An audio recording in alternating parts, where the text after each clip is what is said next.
And if effectively the Idumeans, the Herod's ancestors, were forced to convert at the edge of But the this would also explain the scenes John the Baptist disconnecting from right. the fake kingship No, of it's a total Herod. it's a total stuff up. So it's ironic that what starts off so pure, the Maccabean revolt that had the right reasoning, it totally descends into absolute corrupt chaos. It's very disappointing, actually. But let's try and build a story a bit more and see what you guys think of this. So in 47 BC, Herod is governor of Galilee. Now, maybe next week, if there's enough interest, I can pull back the layers and drop in on other sections that I'm going to flip over now. Um, Antipas, Herod's father, does political maneuvering and gets himself into a cozy position to get some political clout going for himself, and he does do that. He gets that going on, and eventually it leads to it's such, there's murder, there's assassination.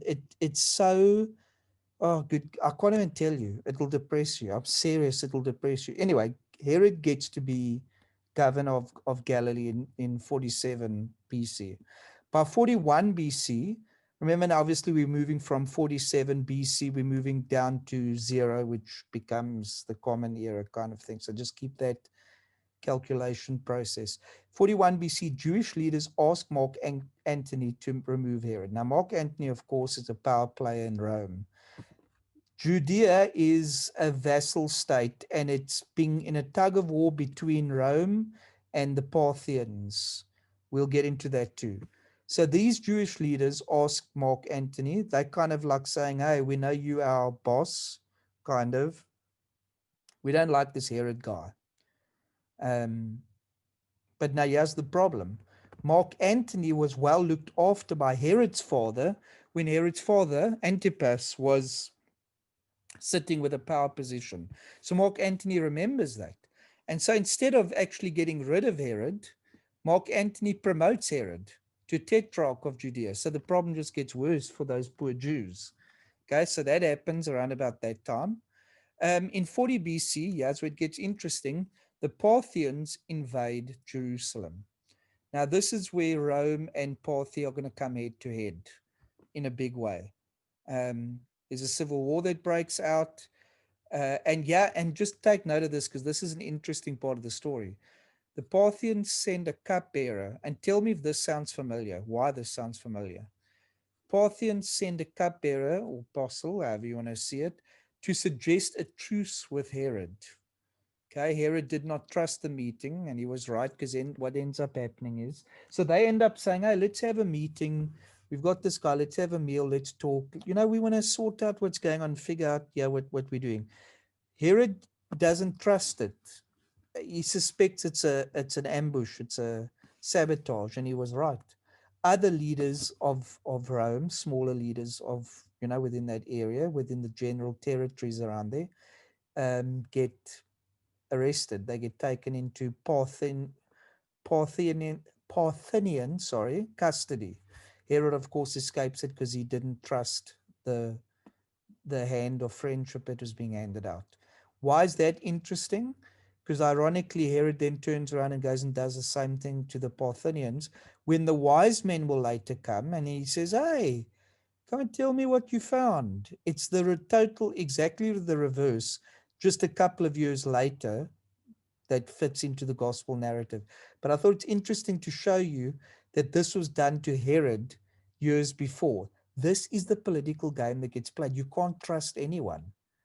It's a mess. It's a total mess. Okay. Herod, okay, so what happens now, after the Parthenians have now obviously taken over Jerusalem, it's about 3 years that they control Jerusalem. So they literally are in Jerusalem, and they are the powerhouse at that point. Herod has to go hide at Masada and then Petra, before he ends up going to Rome to go and talk to Mark Antony, and he befriends Octavian too, that will become a Caesar later on as well. Is all of this confusing? Yes, it's a lot of information. And what makes it even more complicated, as I'm saying to you, is the total corrupt nature of how all of these people worked with each other. So Herod gets to Mark Antony. And so think about this now. Herod is now sitting in Rome.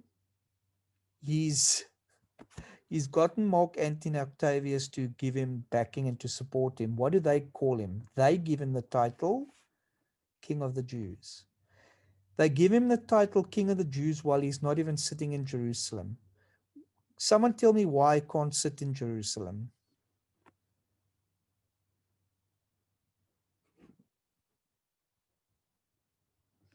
The answer has already been given with who was there now. Darren, aren't the Parthians in control of Jerusalem? There we go. So you've got a king of Jerusalem. But now watch the absurdity of all of this. He's the king of Jerusalem because Mark Antony Octavius tell him so. Can you see the political joke that is? He's sitting in Rome as a king, but he can't come into his own city because they're afraid of the Parthians. Because the Parthians have given Rome a hiding more than once. Darren, who are they promoting as king of the Jews? Well, if you Rome is promoting Herod, they giving you, but I mean that's from their side. But on the other side, you got the Parthians, and they obviously are wanting to put one of their own people in. And here's where it gets really complicated. Between the two, Rome and the Parthians, what will happen is they each end up almost taking a Hasmonean descendant, so that two brothers even end up fighting. One pulled to the Parthians, one gets pulled to Rome. Can you see how crazy this is getting? And in the midst of this, you've got Herod now that is just, because he's cozying up to Mark Antony and Octavius, he's getting himself promoted. Herod was a brilliant strategist. He wasn't an idiot. He might have been paranoid, but when you start seeing the complexity of the situation, you're going to have more sympathy for Herod's paranoia. It wasn't insane. It was well justified to be paranoid. So eventually now they get the armies together. In 39 BC, Herod marches into the Galilee. Now remember, the Galilee is a little area that's not Jerusalem. It's obviously got its own mixture and its own past and its own situation. So he gets into Galilee and he takes back that area, which was previously where he was governed in any case. But that's not enough, of course. 38 BC takes control of the Galilee. By 37 BC, Herod takes control of Jerusalem from the Parthians. So think about this now. Herod is going to die around about 4 BC, right? This is 37 BC. So he's still got a few years that he's going here. So 37 BC takes control of Jerusalem from the Parthians. It's like a tennis match over the region of Judea, so to speak. Now, here's something interesting that Emperor Augustus says about Herod. And remember, Herod is under Emperor Augustus. He's not above him, he's under him. But he got to know him well. And this is a famous saying that he says about Herod. It's better to be Herod's pig than his son. And that should tell you a lot about what kind of a man Herod ends up becoming. So let's just get some context here. We need to be talking about the Hasmoneans here still, right? So we're looking at Herod. We've got the Herodian dynasty that we kind of looked at very briefly, and we saw that it's corrupt and convoluted and crazy. But how does the Hasmonean story tie in here? Because Herod has a connection to the Hasmoneans, but he ends up wanting to take over from that Hasmonean dynasty. He's not actually Jewish. He's been a convert. So what is Herod willing to do to play the political game? And this is what might interest you. So Herod ends up marrying Mariamne, which is this is one of the descendants of the Hasmoneans. So let's read here what the Jewish Women's Archive says about the story. Mariamne's execution, as Josephus himself notes, cannot be seen separately from the execution or elimination of other Hasmoneans in Herod's court. So Herod marries Mariamne. He loved her. I mean, most of the historians really do give Herod favor here, that he really loved this woman in the right kind of way. And, you know, a genuine kind of affection out of all the wives he had. She is a political marriage, though, because she is literally a Hasmonean. She comes from the Hasmonean dynasty. So that wasn't an accidental marriage, but clearly, for whatever reason, Herod really does love her. But to show you that Herod's actually just about getting himself going in any case in the long run, here's what you get to find out about what Herod does. Let's just get here. Mariamne's brother Aristobulus III, her grandfather Hyrcanus II, and after Mariamne's death, her mother Alexander, and then her sons Alexander and Aristobulus. So how many people has Herod had executed here? His wife, one. His brother-in-law, his wife's grandfather, Hyrcanus, which is one of the Hasmoneans as well again. And Hyrcanus II is the guy whose brother went up against as well. There's just conflict there too. And then even her mother. And then two sons too. This is insane. This man is killing not only the family of his beloved wife, and it was his beloved wife, but he even ends up then killing his own sons. Herod never ceased to see in the Hasmoneans, his mortal enemies, women as well as men, since in the Hasmonean house, a precedent had been created when a woman became queen and ruled independently. Mariamne could see herself and was probably perceived by others as a suitable candidate for the monarchy in Judea. Now, here's the thing. They're saying, yeah, there was a woman that was for a while a Hasmonean queen, Shalom Zion. And this is a famous woman that obviously Mariamne would be looking to be like, and Herod no doubt would have heard about her in the process of the Hasmonean dynasty. So I thought it's probably good just to have a look at what happened there. Also known as Salome and Shlomot Zion, which means the peace of Zion. Shlomis was Janai's wife and ruled for 9 years. So again, guys, it's I can't even tell you, the Hasmoneans ended up killing each other. Brothers were killing each other to get rulership. It's insane. If you look this up, you will get lost in the intrigue of it all.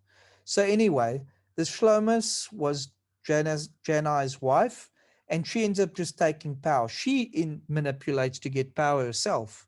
Okay, although she's considered a good woman, and I believe that she was a woman that was actually worthy of the position in this time and that situation. A thoroughly righteous woman, her rule was marked by great peace and prosperity. As the best period of the Second Temple era, divine favor was manifest in Eretz Israel. For example, it rained only on Friday nights when people stayed home, and wheat kernels grew as large as ox kidneys. I wouldn't take that necessarily at face value. It just means they prospered during her time of reign. Together with her brother, Shimon ben Shattach, and Shlomis removed, watch this, Shlomis removed the Sadducees from both the Sanhedrin and all positions of power, replacing them with Torah sages. At this time, Yehuda ben Tabai and Shimon ben Shattach became Av Bais Din and Nasi of the Sanhedrin, respectively. So the key thing I want you to see here with this woman is she, as a Hasmonean leader that rules for 9 years, she was against the Sadducees. And so she favors the Pharisees. So guys, I tell you that again, I'm just thinking about it. Just prior to this, what had happened is, and this is Jewish infighting. That's the crazy part. I think it was like 800 Pharisees got killed in Jerusalem, in the temple complex, in the temple area. 800 Pharisees, and then they were actually crucified. Sorry, the Pharisees were crucified, and their kids and their wives were killed too. And this is all due to infighting in Israel, Jewish infighting, set off by the corruption in the Hasmonean dynasty that just starts this descendants into chaos. Now we think of Herod, and the interesting thing is about Herod, it looks like to some extent he wanted to be accepted as a Jew. As weird as that sounds, I don't know the perfect way to explain what I'm saying to you. Like how exactly he wanted to, I can't perfectly easily tell you, because he was a corrupt guy, but I think he wanted to belong. I want to say that I think he wanted to belong. So he obviously did some stuff. There's mention of at his different palaces and his different places that he always had a mikvah, a baptismal pool for himself, which means he was trying. I think in some ways it was. We know that he built the temple to be more beautiful than it had been before. So that's obviously like overcompensation in a way, if you want to see it that way. But then there's these other odd realities about Herod at the same time, which tells you that he was very confused and obviously corrupt and had alternative agendas. Because here's the question: why does he not know where the Messiah was to be born? Because if you recall from the story of Jesus' birth, he has to ask the wise men and he has to ask the sages, so where is it that this Messiah is supposed to be born? And remember, if we're talking about that idea of Messiah, anyone who is either born Jewish or following the Jewish story by the first century has got to be interested in knowing how this is going to play out. They've got to be desperately wanting to follow the story. So you end up asking yourself, how does this man that's king of the Jews, that builds a temple, that marries a Jewish woman, clearly it's political maneuvering, of course, he does really love her, that follows Jewish ritual to some extent, how is he so indifferent that he doesn't even know the prophecies of the Messiah to come? And that again tells you, just, I think, in a way, just how far off the greater area of Judea had come in terms of following what God wants to do. And there's a lesson in that. When God allows the chaos and the confusion to kick in, he doesn't play around. He lets the chaos take over. And this is what's so strange about Herod, that you would think him knowing that Jews are so prophetically driven, that he would have his finger on this pulse. Can anyone tell me why you think he probably didn't have his finger on this pulse? And the answer is actually the Jewish people themselves that he would have interacted with. Why do you think, in terms of those people, would he not have had the information he should have had, which therefore just implies how corrupt he is and how corrupt those people are? Who wants to venture a guess at how you answer that question as to how Herod doesn't know? Why doesn't he know if he's surrounded by Jewish people? Any thoughts on that? Well, Darren, isn't he too busy safeguarding his own internal political position that he's so absorbed with what's happening and how to hold on to power that he's not paying much attention to this Jewish um, religion that he so much wants to be a part of? Right, in a way that's there, and that's very true. But here's the other stuff we need to know about Herod's story. At the time of Herod coming into more power, building up his power bank, the Sanhedrin had more power at one time than did Herod. There was a point in the story, in the history, where the Sanhedrin actually did have more power than Herod. And at that point, um, there's a situation where the one lecture I listened to suggested that Herod might have been around 25 years old. He had some people killed, and the Sanhedrin didn't like it. And the Sanhedrin basically threatened to have him dealt with very severely. And then he throws a power. Now, apparently, what would happen is if you were called in by the Sanhedrin, you would come in wearing black. It was a sign, I guess, of respect and all of that. And apparently, Herod marches into the court wearing purple, which is obviously the picture of royalty. And he had guards with him or soldiers with him. And Herod had politically maneuvered himself to get help from obviously higher up members in Rome, that he got to basically passively threaten the Sanhedrin.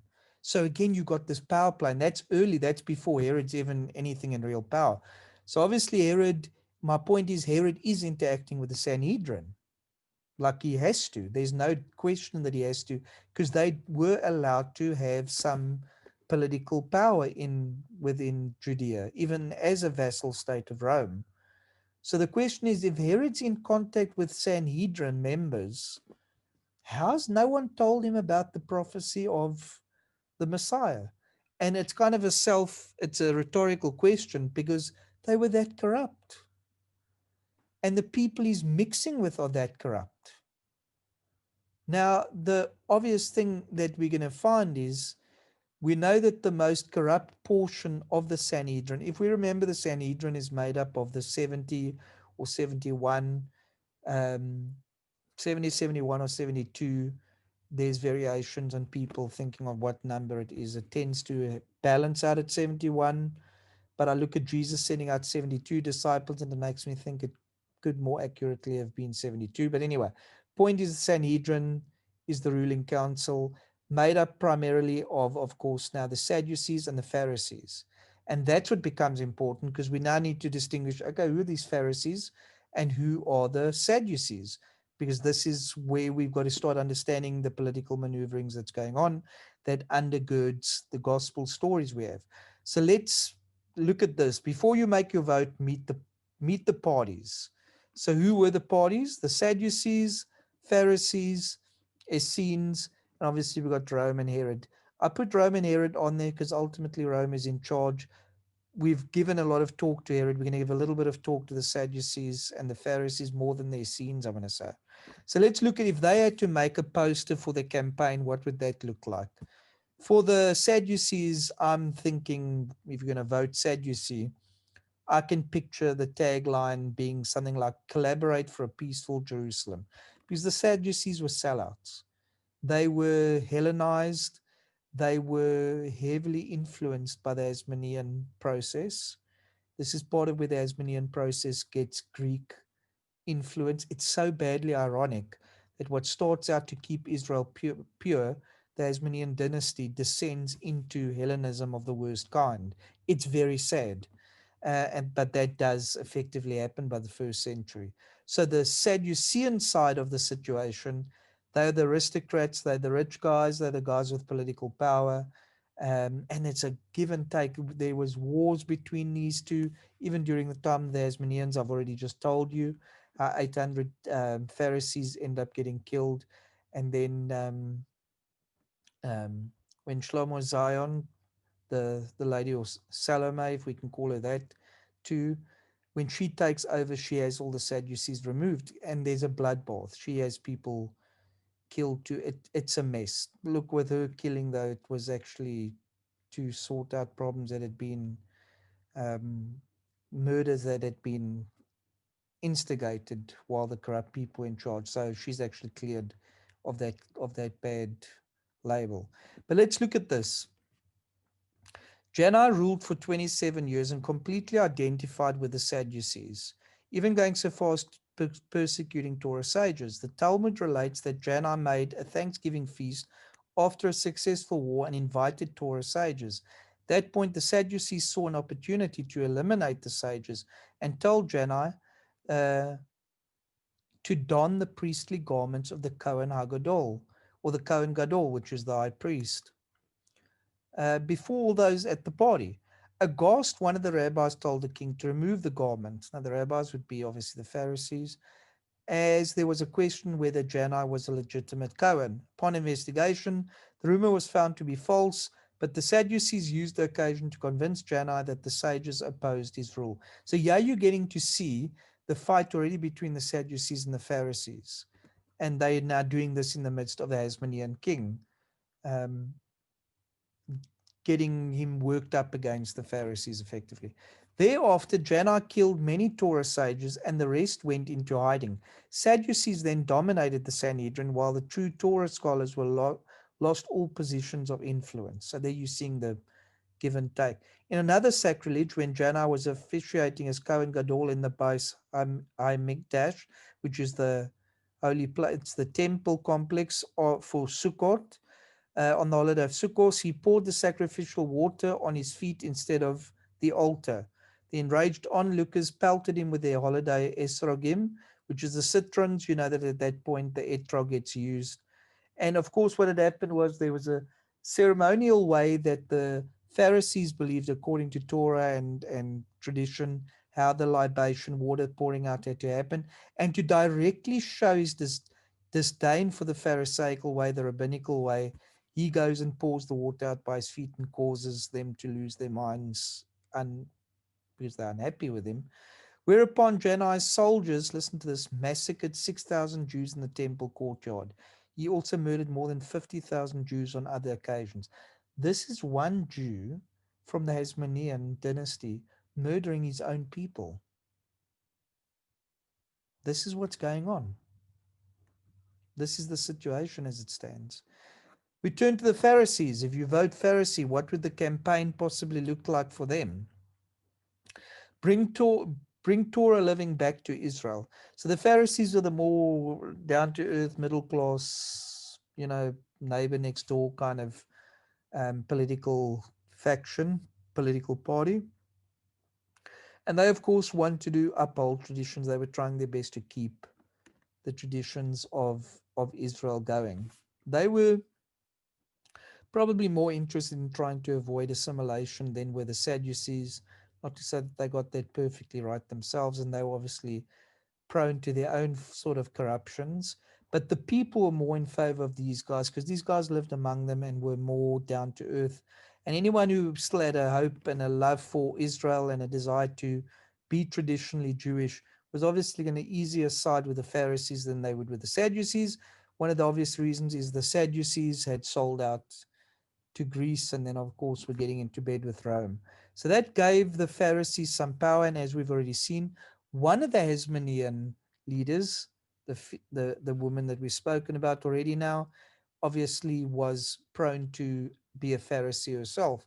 So she helped swing and give the Pharisees some power, which is why when you get into the first century, the Pharisees do have some clout.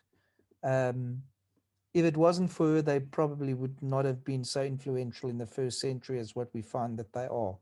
So that's important for the Pharisees. Then we finally look at the third group, the Essenes. And I've chosen their tagline to be "Join the voices in the wilderness." The thing is with the Essenes, of course, they thought the whole temple system was corrupt, and it was. Now you get a better appreciation of why it was corrupt, why John would be in the wilderness. It's because the Hasmonean dynasty has screwed things up so badly. The other problem with the Hasmonean dynasty is that it does something that was not meant to be done, and not for extended period of times already, at least, which is to join the office of the priest and the king. Obviously, who was meant to sit on the throne as king? It was meant to be a descendant of David. Hasmoneans, of course, are Levites, they're priests. They shouldn't be sitting on the throne as king. So you've got that mess up happening. You've got the outlandish, insane corruption in the temple complex. So they just basically are,